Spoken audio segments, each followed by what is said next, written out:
नमस्कार मंडळी, लग्नानंतर होईलच प्रेम या मालिकेचा आजचा म्हणजे 21 मेचा भाग तुम्ही बघत आहात. आणि प्रेक्षकांनो, या मालिकेचा एक नवीन प्रोमो आलाय बरं का. अतिशय भयंकर दाखवलाय.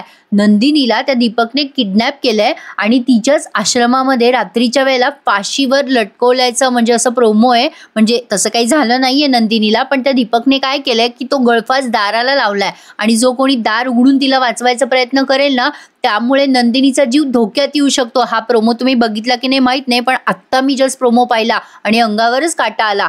आणि नेमकं ही काव्या तिला खूप वाईट बोलली आहे. तर आजचा भाग काय आहे तो पूर्ण बघत राहा. सुरुवात करते तर सुरुवातीला पार्थ आणि नंदिनी या दोघांच्या मस्त गप्पा रंगलेल्या असतात. सुरुवातीला नंदिनी म्हणत असते काव्या एवढी डिफिकल्ट नाहीये बरं का. मग पार्थ हसतो. मग नंदिनी म्हणते असं का हसताय तुम्ही पार्थ. मग पार्थ म्हणतो अहो, तुम्हाला काव्या म्हणजे भूगोलाचा सोपा पेपर वाटत असेल ना, पण माझ्यासाठी काव्या म्हणजे गणिताचा सगळ्यात अवघड पेपर आहे. नंदिनी हसून म्हणते ओ, गणित विषय घाबरवतो वाटतं तुम्हाला. त्यावर पार्थ म्हणतो नाही, घाबरवत नाही तो विषय मला, माझ्यासाठी तो स्कोरिंग विषय होता. पण समीकरण कधी कधी असं यायचं ना की मी अडकून जायचो बघा तेव्हा. आणि काव्याच्या बाबतीत तसंच झालंय हो. मी जरा अडकलोय आणि मला कळे ना की मी चुकतोय कुठे. त्यामुळे हे समीकरण काही सुटे ना, आणि त्यामुळेच काव्या माझ्यासाठी गणिताचा पेपर होऊन बसल्यात. नंदिनी म्हणते हो, हे मात्र खरं आहे हा, पण एक आहे बरं का पार्थ, गणितासारखा खरा मित्र कोणी नाहीये. म्हणजे तुम्ही कितीही वेळेला चुका, पण उत्तर जे खरं आहे ते कधीच बदलणार नाही. नंदिनी छान बोलली ना प्रेक्षकांनो. तर बघा, पार्थ म्हणतो या वेळेला तर मला दोन्हीही कठीण वाटायला लागलाय, गणिताचा पेपर सुद्धा आणि काव्य सुद्धा. काव्या कधी कशा रिॲक्ट होतील ना ते कळतच नाही. रागवल्या ना की इतक्या रागवतात की विचारूच नका, आणि विचारायला गेलं की भस्कन अंगावर येतात. तुम्हाला माहितीये नंदिनी मी काव्याला काय म्हणतो. नंदिनी म्हणते काय. त्यावर पार्थ म्हणतो फिसकारलेली मांजर. आणि त्या मला काय नावाने हाक मारतात माहितीये, देशमुखांचा आर्किटेक्ट बोका. नंदिनी हसते आणि म्हणते अरे काय सांगताय, हे तर मला माहितीच नव्हतं. तुम्ही दोघे ना अगदी परफेक्ट आहात एकमेकांसाठी. म्हणजे काव्या आग आहे तर तुम्ही पाणी आहात. पार्थ म्हणतो आय नो. नंदिनी म्हणते संसार चालवण्यासाठी असंच कॉम्बिनेशन लागतं बरं का. थोडक्यात काय, नंदिनी आणि पार्थची किती छान फ्रेंडशिप झाली आहे. पण आता बघा, जीवा हळूहळू या नंदिनीच्या प्रेमात पडणार आहे बरं का प्रेक्षकांनो. आणि आता येणारे एपिसोड छान असणार आहे. तर आता ही बघा, रम्या या काव्याला मॅन्युप्लेट करायचा प्रयत्न करते आणि काव्या या वेळेला तिच्याकडनं मॅन्युप्लेट होते सुद्धा. रम्या बघा कशी बोलते काव्याला, अगं काव्या, आज जे काही झालं ते खूप चुकीचं झालं ग. आणि सगळ्यात जास्ती चुकीचं काय झालं माहितीये का, नंदिनीने, अगं तुझ्या बहिणीने सगळ्यांसमोर तुझ्यावर हात उगारला ग. खरंच हे खूप वाईट केलं ह नंदिनीने. आता काव्याला कसं तरी होतं बरं का. मग रम्या म्हणते तुला जो काही त्रास होतोय ना, अगं तो मी समजू शकते ग काव्या, कारण एका क्षणाला नंदिनीने सुद्धा, पण जाऊ दे, एका क्षणाला काहीही झालं असेल ना तरी मी तुझ्यावर कधी हात नसता उचलला ग. मला हक्क असता ना तरीही. म्हणजे ही असं दाखवते की नंदिनीने मुद्दाम अपमान केला तुझा, आणि काव्या कसं काय तिचं ऐकते कोणास ठाऊक. असो, तर आता एवढाच काय तो सीन दाखवलाय, पण अजून हिचं मॅन्युप्लेट करणं बाकी आहे. तर आता पुन्हा नंदिनी आणि पार्थचा सीन ऐकवलाय त्यांनी. ऍटलिस्ट हे दोघं तरी एकमेकांकडे व्यक्त होतात, फ्रेंडशिपच्या नात्याने का होईना, पण असो. आता नंदिनी म्हणते खरं सांगू का तुम्हाला, काव्यानं अशा वेळेला ना म्हणजे अशात जरा जास्ती चिडचिड करते हो. समोरची व्यक्ती तिच्यासाठी काय एफर्ट घेते ना त्याच्याकडे तिचं लक्षच नसतं, तिचं भानच नसतं हल्ली. पण एक सांगू तुम्हाला, काव्यानं खूप चांगली आहे. म्हणजे मी तिला तिचा जन्म झाल्यापासून बघते. तुम्ही आधीची काव्या बघितली नाही ना. पार्थ म्हणतो तसं मी पाहिलंय. लग्नाच्या आधीची काव्या थोडी थोडी आठवते मला. हसणारी, खुश राहणारी, हसता हसता, बोलता बोलता समोरच्याची फिरकी घेणारी. मला ना तीच काव्या लक्षात आहे बघा. आणि मला या काव्याला ती काव्या परत मिळून द्यायची आहे. त्यामुळे त्यांची चिडचिड, रागराग सगळं सहन करतो मी. पण त्यांना आनंद द्यायचा प्रयत्न करण्याचा मी सोडत नाही. नंदिनी म्हणते छान छान, म्हणजे मला तुम्हा दोघांच्या नात्याचं टेन्शन घ्यायची गरज नाही. पार्थ म्हणतो अजिबात घेऊ नका टेन्शन. नंदिनी म्हणते खरं सांगू का पार्थ तुम्हाला, तुम्ही ना आधीचीच काव्य लक्षात ठेवा, म्हणजे सगळ्या गोष्टी सोप्या होतील हो तुमच्यासाठी. खरं सांगते, म्हणजे एक वेळ मी कशी आहे माझ्या मनाचा अंदाज लावणं जरा कठीण आहे. पार्थ म्हणतो काय सांगताय. मग नंदिनी म्हणते हो, म्हणजे एखाद्याची मी कधी विकेट घेईल किंवा एखाद्याची फिरकी घेईल हे सांगता येत नाही, पण माझी काव्या ना मनाने खूप स्वच्छ आहे बघा. शी इज अ इझी कॅच. त्यावर पार्थ म्हणतो हा काही आपलं नंदिनी इझी कॅच म्हणे. 1 महिना झालाय माझ्या लग्नाला, मी गळ टाकून बसलोय, पण माझ्या हाताला काव्या नावाचा मासा काही लागला नाही बरं का. मग आता नंदिनी म्हणते नाही हो नाही, खरंच काव्या खूप प्रेमळ आहे, हक्क गाजवते हा ती. एकदा का तुम्ही खासमखास झालात ना तिचे, की मग तुमच्यासारखं लकी जगात कोणी नाही बरं का. म्हणजे ती तुमच्यावर अक्षरशः जीव ओवाळून टाकेल.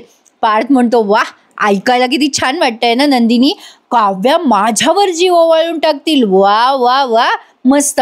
तर आता सध्या तरी मी त्यांचा खासमखास नाहीये ना, नंतर होईलच हो, पण सध्या तुम्ही तिच्या खासमखास आहात. नंदिनी म्हणते हो ते तर आहे हा, जगात काही होऊ द्यात, कितीही वाद होऊ द्यात आमचे, पण मी मात्र तिची कायम लाडकी नंदिनी ताई राहणार आहे. पण आता या वेळेला बिचाऱ्या नंदिनीचा गैरसमज झालाय, म्हणजे ही रम्याच्या बोलण्यात आली आहे काव्या बरं का.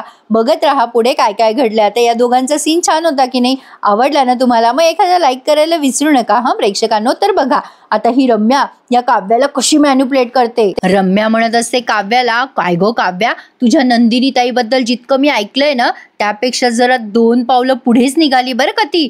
काव्या तिच्याकडे बघतच राहते. रम्या म्हणते बघ ना, एवढ्या कमी दिवसामध्ये सगळ्यांशी किती छान जुळवून घेतलं ग तिने. सॉरी हं काव्या, मागच्या वेळेला मी जरा तुझ्या आईवडिलांच्या संस्काराबद्दल बोलले, त्याबद्दल खरंच सॉरी. अगं पण मी माझा शब्द ना मागे घेते हा, खरंच आय एम व्हेरी सॉरी. पण खरंच ग, त्यांनी खूप चांगले संस्कार केलेत ग तुझ्यावर, म्हणजे तुमच्या दोघींवर. आणि तशी ही नंदिनी आहेच की चांगली सून, चांगली बहीण. आणि मग काव्या मुद्दाम म्हणते चांगली बहीण, हो माझी नंदिनी ताई चांगली बहीण आहेच. त्यावर रम्या म्हणते हो बघ ना, अगं नंदिनीने तिचा कडवटपणा कसा पटकन मागे टाकला ना. या घरात आल्यापासून दुसऱ्याच दिवसापासून तिने किती पटकन सगळं मागे टाकलं. म्हणजे बघ ना, ज्याच्याशी लग्न ठरलं होतं त्याला निग्लेक्ट करून ती सतत दुसऱ्या माणसासोबत वावरते. अगं म्हणजे बघ ना, अगं काव्या किती अवघड असतं ग हे सगळं, किती अवघड आणि डिफिकल्ट आहे. म्हणजे बघ मला नसतं ग जमलं हे सगळं करायला ना करेज लागतं ग. हा पण मी माझ्या बहिणीवर काही झालं तरी सगळ्यांसमोर हात नसता उगारला बाई, हे खरंय. आता ती जेव्हा असं बोलते तेव्हा काव्या बघतच राहते रम्याकडे. आणि रम्या मग म्हणते माफी बिफी तर मी मागायलाच नसती लावली माझ्या बहिणीला. नाही म्हणजे पार्थला वगैरे माफी मागणं ठीक आहे, पण अगं चूक तर माझ्या आईचीच होती ना. आत्ता मी माझ्या आईला ओरडून आले बघ. अगं आतीच केलं जरा माझ्या आईने, काय गरज होती एवढं सगळं करायची माझ्या आईला. अगं तुझ्या जागी मी असते ना काव्या, तर मी केक भरवला नसता असा, मी तिच्या तोंडाला केक फासला असता. म्हणजे चूक माझ्या आईची असताना सुद्धा मुद्दाम नंदिनीने तुला का माफी मागायला लावली हे सांगितलं मी माझ्या आईला सुद्धा. आता बघा हं, काव्याला तिचं बोलणं जरा जरा पटतंय सुद्धा. तिने तिच्या समोर रिॲक्शन नाही दिली आहे, पण ही सगळी रिॲक्शन नंदिनी समोर बरोबर आली आहे, आणि तीही निगेटिव्ह स्वरूपात. आता बघत राहा हं काय काय झालं. आता इकडे बिचारे हे सगळ्या गोष्टीपासून अनभिज्ञ नंदिनी आणि पार्थ दोघेही जण विचार करताय की कसा आपला संसार फुलवायचा, कसं सगळं पुढे जायचं आणि कसं पॉझिटिव्हली ट्रॅक घ्यायचा सगळा, या गोष्टीचा विचार पार्थ आणि नंदिनी करत असतात.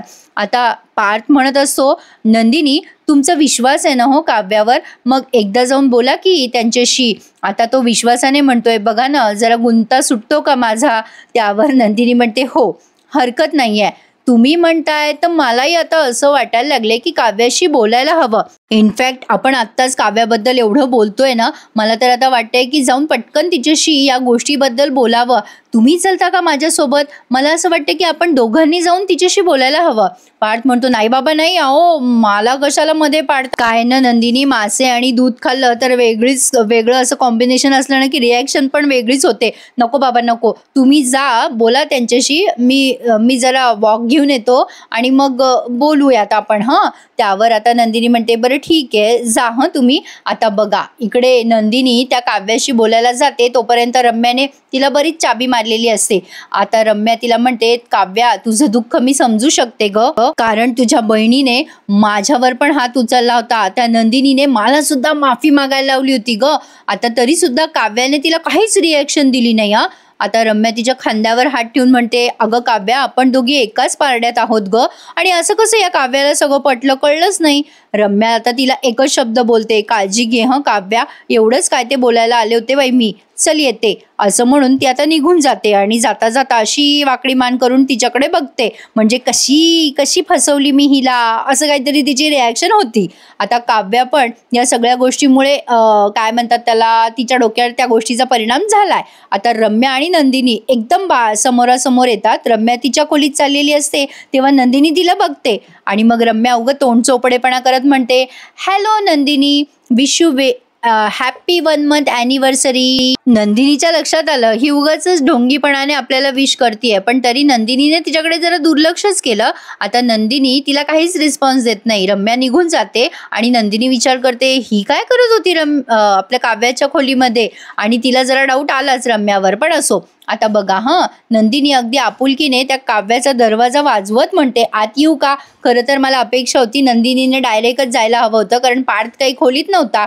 तर असो, आता या काव्याचं डोकं भनकलं आणि नंदिनीला पाहिल्यावर तिला आठवतं की रम्याने सांगितलं होतं ना तिला की चूक माझ्या आईची असताना नंदिनीने तुला का माफी मागायला लावली, चुकलं ग नंदिनीचं. आणि ही काव्या एकदम इन्फ्लुएन्स होऊन जाते रम्यामुळे आणि त्या नंदिनीला आत न येऊ देता तिच्या तोंडावर दरवाजा लावून घेते. दिस इज रूड. प्रेक्षकांनो, माझं एक मत सांगू प्रेक्षकांनो, आणि प्रेक्षक म्हणून मी माझं मत मांडते बरं का. आणि या मालिकेच्या पात्राबद्दल मी हे मत मांडतीये, काव्याचा अतिरेक जरा वाढवलाय त्यांनी आणि असं वाटायला लागले कुठेतरी आता हे कॅरेक्टर स्पॉइल होतं की काय. म्हणजे किती निगेटिव्हपणा बघा ना, विनाकारणच चिडचिड. पण असो, काहीतरी त्यांना पुढे दाखवायचं असेल म्हणा, म्हणून त्यांनी हा ट्रॅक लावला असावा. आत्ताच मी तुम्हाला प्रोमोचा रिव्ह्यू दिला ना, काव्या आता तिला असं काहीतरी बोलून जाते, त्यामुळे ती घटना घडते. त्यामुळे कदाचित आता काव्याला पश्चाताप होऊ शकतो आणि होईलच डेफिनेटली. तर बघा, नंदिनीला फार वाईट वाटतं आणि ती विचार करते काव्या जरा जास्तीच दुखावलेली दिसतेय जेव्हा काव्या तिच्या तोंडावर दार लावून घेते ना तेव्हा.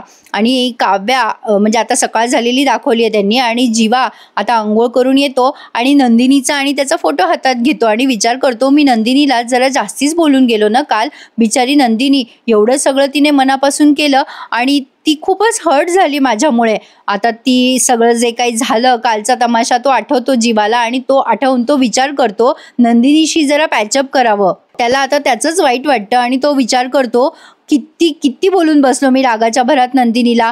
एवढं बोललो की तिने स्वतःलाच लुजर समजलंय. नाही रे बाबा, नाही, ती अजिबात लुजर नाहीये. उलट नंदिनी आहे म्हणून मी एवढा नॉर्मल वागतोय. नाही, मी तिला असं हर्ट करायला नको होतं. मला ना आता तिला सॉरी म्हणायलाच हवं. पण काय करू आता, मी सॉरी म्हटल्यावरती मला माफ करेल का. आता बघा प्रेक्षकांनो, जीवा कमीत कमी एफर्ट तरी घेतो, पण काव्याला किती चिडचिडं दाखवतात. तर असो, एक प्रेक्षक म्हणूनच मत मांडते, don't take it another way. तर आता बघा, जीवा कपाट उघडतो आणि त्याला कालचं गिफ्ट सापडतं. नंदिनीने त्याला दिलेलं ते कपल वॉच का काय असतं ना ते, आणि आता तो अतिशय प्रेमाने ती कपल वॉच घालतो आणि त्याच्यामध्ये ते बटन का काय आहे ना, ते दाबलं की दुसऱ्याच्या घड्याळीत आवाज येतो, तसं काहीतरी आहे प्रकार. आणि आता त्याने ते गिफ्ट ओपन केलंय आणि आता त्याला ते आठवतं की नंदिनीने काय सांगितलं होतं त्या घड्याळीबद्दल. एपिसोड एवढा वाढवतात ना प्रेक्षकांनो की अर्ध्याच्या वर सगळ्या घटना कालच्या परवाच्या आधीच्या असतात, म्हणजे सगळं त्यांना आठवत राहतं. आणि आता ते पुन्हा जीवाला आठवलंय की तिने कसं गिफ्ट दिलं आणि ते काय होतं त्यामध्ये, हे सगळं पुन्हा व्हिज्युअलाइज केलंय. आणि आता तो जीवा ती घड्याळ हातामध्ये घालतो आणि ते बटन का काय ते दाबायचा प्रयत्न करतो. आता बराच वेळ ती घड्याळ बघतो बरं का तो आधी, आणि ते बटन कुठे ते पाहतो. आणि आता ते बटन जेव्हा तो दाबतो, म्हणजे असं मला भासलं तर, म्हणजे आता इथे पण बघा पास ऐकवलाय आपल्याला कालच्या एपिसोडचा, म्हणजे ते घड्याळीचं बटन दाबलं की दुसऱ्याच्या घड्याळीत आवाज होतो, म्हणजे ज्याला आधी पॅचअप करायचंय त्याने ते बटन दाबावं. आता जीवाने ते बटन दाबलंय, पण इकडे नंदिनी मिक्सरवर बिझी असते. ते बटन तो बऱ्याच वेळ दाबतो, पण कदाचित नंदिनीला त्याचा आवाज आला नसावा, कारण ती मिक्सरवर त्याच्यासाठी काहीतरी स्मूदी का काहीतरी करते. पण जीवाने पहिली स्टेप घेतली आहे नंदिनीकडे असं म्हणायला हरकत नाहीये. आता तो ते बटन दाबत असतो तेव्हा ही नंदिनी मिक्सरवर बिझी असते आणि अचानक तिथे पार्थ येतो स्वयंपाकघरात आणि म्हणतो, अरे हे काय, तुम्ही इथे एकट्याच, अहो वेअर इज युअर पार्टनर. त्यावरती नंदिनी म्हणते पार्थला, अहो माझा पार्टनर किचनमध्ये काय करेल, ते त्यांच्या रूममध्ये आहेत. आता ती काम करता करता बोलते पार्थशी. पार्थ म्हणतो, जीवाबद्दल नाही विचारते मी, आईबद्दल विचारतोय. त्यावरती नंदिनी म्हणते, ओ अच्छा, किचन पार्टनर होय, त्या गेल्यात नावं ठेवायला. आता पार्थ हसतो आणि म्हणतो, नावं ठेवायला गेली आई, कोणाला? मग त्या नंदिनीने उत्तर दिलंय, अहो नाही, 2 महिन्याच्या बाळाचं नाव ठेवायला गेल्यात त्या. त्यांची मैत्रीण आहे कोणी, तर तिचा नातू आहे, त्याचं नाव ठेवायला गेल्यात. मग पार्थ म्हणतो, अच्छा, आई म्हणत होती क वर्ण नाव सुचव वगैरे, हेच काय ते बारसं? मग नंदिनी म्हणते, अहो हो हो तेच ते, आईनी तुम्हाला पण विचारलं का क वर्ण नाव वगैरे? पार्थ म्हणतो, हो ना, आई विचारत होती. तुम्ही काही नाव सुचवलं का आईला? नंदिनी म्हणते, मी काय, क वर्ण कविता नाव सुचवलं. मग नंदिनी म्हणते, तुम्ही काय नाव सुचवलं आईला? पार्थ म्हणतो, मी काय नाव सुचवणार, क वर्ण ऑफकोर्स काव्याच नाव सुचवणार ना. आता ही नंदिनी काम करता करता बोलते बरं का पार्थची. आता ती म्हणते, मला वाटलंच होतं तुम्ही काव्या नाव सुचवाल. आता पार्थ पाणी पितो आणि म्हणतो, काय वसू आत्या दिसत नाहीये बाहेर. मग नंदिनी म्हणते, त्यानं तळेगावची प्रॉपर्टी कुठली तरी बघायला गेल्यात, संध्याकाळपर्यंत येतील. आता पार्थ म्हणतो, अरे हो, म्हटली होती आत्या, पण तुम्ही काय बनवताय, हे काही स्पेशल बनवताय का? नंदिनी म्हणते, नाही हो, स्पेशल वगैरे काही नाही, पण जीवा मला म्हणत होते की रोज रोज तोच नाश्ता करून कंटाळा आलाय, काहीतरी करा, म्हणून त्यांच्यासाठी बनाना स्मूदी केलाय. पार्थ म्हणतो, स्मूदी वगैरे, हा, जीवा लक्की आहे. त्यावर नंदिनी म्हणते, जीवा लकी नाहीये, पण तुम्ही मात्र लकी आहात. त्यावर पार्थ म्हणतो, मी कसं काय लकी बाबा? त्यावरती नंदिनी म्हणते, कारण या सगळ्या माझ्या रेसिपीज नाही आहेत, या सगळ्या काव्याने शिकवलेल्या रेसिपी आहेत मला. म्हणजे आता मला नीट आठवत नव्हतं, म्हटलं काव्यालाच विचारूया, पण मग पुन्हा विचार केला की नको. आता तिला ते आठवतं की काव्याने तिच्या तोंडावर दरवाजा असा लावून घेतला आणि ती डिस्टर्ब होऊन जाते. पार्थ म्हणतो, काय झालं नंदिनी, तुमचा चेहरा जरा उतरलेला दिसतोय. आता नंदिनी पार्थला काहीच उत्तर देत नाही आणि विषय टाळून म्हणते, तुम्हाला काही हवंय का पार्थ? बसा, मी तुमच्यासाठी कॉफी आणते. पार्थ म्हणतो, कॉफी नको मला, काढा द्याल का? तुम्हाला काढा येतो का? आता ही नंदिनी म्हणते, काय काढा? काय झालं, तुम्हाला बरं नाहीये का? मग पार्थ म्हणतो, माझ्यासाठी नकोय, काव्यासाठी हवाय. त्यावर नंदिनी म्हणते, काय झालं काव्याला, बरं नाही का तिला? मग जीवा म्हणतो, त्या सकाळी उठल्यानं तर त्यांना ना जरा पाठीचं दुखणं होतं आणि त्यांना जरा ताप आल्यासारखं पण वाटतोय, म्हणजे मला असं जाणवलं. नंदिनी म्हणते, मी नेते ना तिच्यासाठी काढा पटकन. त्यावर पार्थ म्हणतो, तुम्ही काव्यासाठी काढा बनवताय नंदिनी, तर मी काही मदत करू का? नंदिनी हसून म्हणते, नाही नाही, काढा करायला काही मदत लागत नाही, आणि तुम्ही बसा इथे आणि नाश्ता करून जा. आता इकडे काव्याचं डोकं, पाठ आणि बरंच काय काय दुखत असतं, त्यामुळे ती वैतागलेली असते. काव्याची जरा हेअरस्टाईल चेंज करायला हवी ना प्रेक्षकांनो, तिला मधून भांग जरा सूट करत नाही. पण असो, आता नंदिनी तिथे येते आणि तिला ते काढा घेऊन येते आणि अतिशय प्रेमाने म्हणते, अगं काय ग काव्या, पाठ दुखते बेटा, अगं हे बघ तुझ्यासाठी छान गरम गरम काढा आणलाय. नंदिनी काव्याला सांगते की काढ्यामध्ये काय काय टाकलंय आणि तिला म्हणते, घे गरम गरम काढा पी, तुला बरं वाटेल. पण आता काव्याला मात्र रम्याचं बोललेलं वाक्य आठवतं आणि ती वसकन वसकते नंदिनीवर. नंदिनी म्हणते, अगं काव्या काय झालं बेटा, घे ना ग काढा. आता काव्या वसकून म्हणते, हे बरं आहे, आपल्या आजूबाजूच्या माणसांना बरं नसेल तर त्यांना काढा प्यायला द्यावं, औषधं द्यायची प्यायला त्यांना, बरं आहे, म्हणजे त्यांच्या शरीराची काळजी घ्यायची, पण त्यांच्या मनाची काळजी नाही घ्यायची. काय ग ताई, तुला नाही वाटत का त्यांच्या मनाची काळजी घेतलेलं बेटर असेल? तिला त्रास होत असतो पाठदुखीचा. आता नंदिनी म्हणते, काय झालं ग काव्या, काही चुकलं का माझं? अगं घरामध्ये सगळेजण तुझे मन जपायसाठी धडपड करत असतात ग. अगं या घरातले सगळे माणसं आणि मुख्य म्हणजे पार्थ, अगं ते किती काळजी घेतात तुझी काव्या, असं का बोलतेस ग? अगं तुला काय हवं काय नको सगळेजण सगळं बघतात, तू अशी का वागतेस ग काव्या? काव्या म्हणते, ताई बस कर आता, बस, परत तेच ऐकून कंटाळा आलेला आहे मला, आता तू काही बोलूच नको. आणि ताई तसंही या घरातले लोक माझं मन कसं जपतात हे बघण्यापेक्षा तू माझं मन कसं दुखावते ना ते जरा बघशील तर बरं होईल. आता नंदिनीला काव्याकडनं असं उत्तर कधीच एक्सपेक्ट नव्हतं आणि कोणत्याच मोठ्या बहिणीला असं उत्तर एक्सपेक्ट नसतं, आणि त्यातनं एवढी काळजी घेणारी बहीण असेल तर विचारूच नका. आता नंदिनी म्हणते, अगं काव्या, अगं इतर कोणी तुझ्याशी वेडवाकडं वागलं बोललं त्या बाबतीत मी काळजी घेतेस ना, तसंच तू कोणाशी वेडवाकडं बोललीस तर ते आवडेल का ग कोणाला? म्हणजे तुला समजावून सांगणं हे माझं काम नाहीये का काव्या? अगं मी मोठी बहीण आहे ना तुझी, माझं कर्तव्य नाहीये का ते? मला सांग, आता तुला बरं नाहीये तर मी काढा करून आणला की नाही तुझ्यासाठी? मला सांग, शरीराचं दुखणं काढा बरं करतो की नाही? मग असं समज, मनाला जेव्हा बरं वाटत नसेल ना, तेव्हा बहिणीकडून उपदेशाची गोळी म्हणजेच आता ती पूर्ण करणार तिचं वाक्य. तेवढ्यात काव्या म्हणते, नकोय मला, तुझे डोसेही नकोयत आणि तुझे कडू काढे पण नकोयत.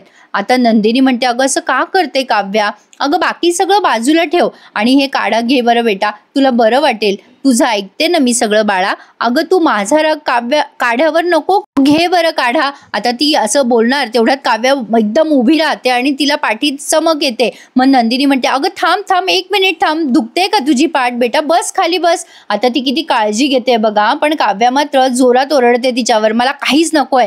आणि तिकडनं रम्या हे बघते आणि तिला आनंद होतो. नंदिनी म्हणते, असं का वसवस करते काव्या, काय झालंय? पण काव्या म्हणते, काही गरज नाहीये ताई, मला काही नकोय तुझ्याकडनं, तू जा इथून, प्लीज जा इथून. आता असं बोलल्यानंतर नंदिनीला फार वाईट वाटतं आणि रम्या मात्र बाजूने हसत असते हे सगळं बघून. आणि आता इथे त्यांनी एपिसोड संपवला. नंदिनीला फार वाईट वाटलंय, पण आता बिचाऱ्या नंदिनीची काय चूक प्रेक्षकांनो, सगळ्यांना खुश करायचा प्रयत्न करते. आता त्यांनी मालिकेत ज्याच्यावर फोकस केला त्याच्याबद्दलच मी बोलते बरं का. काही काही प्रेक्षक म्हणतात तुम्ही नंदिनीबद्दलच बोलता आणि काव्याबद्दल बोलत नाही. असं काही नाहीये, माझं काय पर्सनली इंटेन्शन नाही यामध्ये. मालिकेत जे दाखवलं जातं तेच मी तुम्हाला सांगते आणि प्रेक्षक म्हणून माझं मत मांडते. तर बघा, आता नंदिनी जाते त्या जीवाला स्मूदी वगैरे द्यायला, तर ते स्मूदी पिऊन तो आणखीन तिच्यावर चिडचिड करतो. जीवा नंदिनीवर ओरडून म्हणतो, काय हे, याच्यात काय टाकलंस तू? जे वाटलं ते टाकतेस आणि देतेस समोरच्याला खायला प्यायला. आता तिथे पार्थ असतो, तो ओरडतो जीवावर आणि म्हणतो, हे काय चाललंय जीवा? काय तुला काय काव्याची हवा लागली का? कशाला ओरडतोयस नंदिनीवर? त्यावर जीवा म्हणतो, तू माझ्यावर ओरडू नकोस हा दादा, तुझ्या बायकोशी माझी कंपॅरिझन करू नकोस. आता मात्र पार्थ चिडतो आणि म्हणतो, जीवा आता बस करा. जीवा त्याला उलटून बोलतो, तू कशाला आमच्या भानगडीत पडतोयस रे? मग पार्थ म्हणतो, नीट बोला, मी तुझा मोठा भाऊ आहे. आणि आता काव्या पण ओरडते, तिला खूप हर्ट करते आणि म्हणते, ताई या सगळ्याचं मूळ ना तूच आहेस. तू येतेस आणि माझ्या डोक्यावर बसतेस. तू या घरातून निघून गेली ना तर सगळं चांगलं होईल. जो तो येतोय तो बिचारा नंदिनीला टार्गेट करतोय, असं त्यांनी मालिकेत आज दाखवलंय. आणि प्रोमोचा रिव्ह्यू मी तुम्हाला सुरुवातीलाच दिला. आता नंदिनीला खूप वाईट वाटतं आणि नेमका तो कोण, तो दीपक का कोण, तो तिला किडनॅप करतो आणि तिच्या बाबतीत खूप भयंकर घडतं. आता जीवा नंदिनीला वाचवू शकेल का हे येणाऱ्या भागांमध्ये स्पष्ट होईलच. मस्त दाखवणार आहेत ते एपिसोड पुढचे, त्यामुळे बघत राहा. लग्नानंतर होईल मंडळी. आजचा भाग तुम्हाला कसा वाटला आम्हाला कमेंट करून नक्की कळवा. आणि प्लीज ज्यांनी चॅनल नसेल सबस्क्राईब केले त्यांनी आवर्जून चॅनलला सबस्क्राईब करा आणि व्हिडिओ कसा वाटला ते नक्की कमेंट करून सांगा. तर भेटूयात उद्या पुन्हा एकदा, तोपर्यंत टेक केअर, धन्यवाद.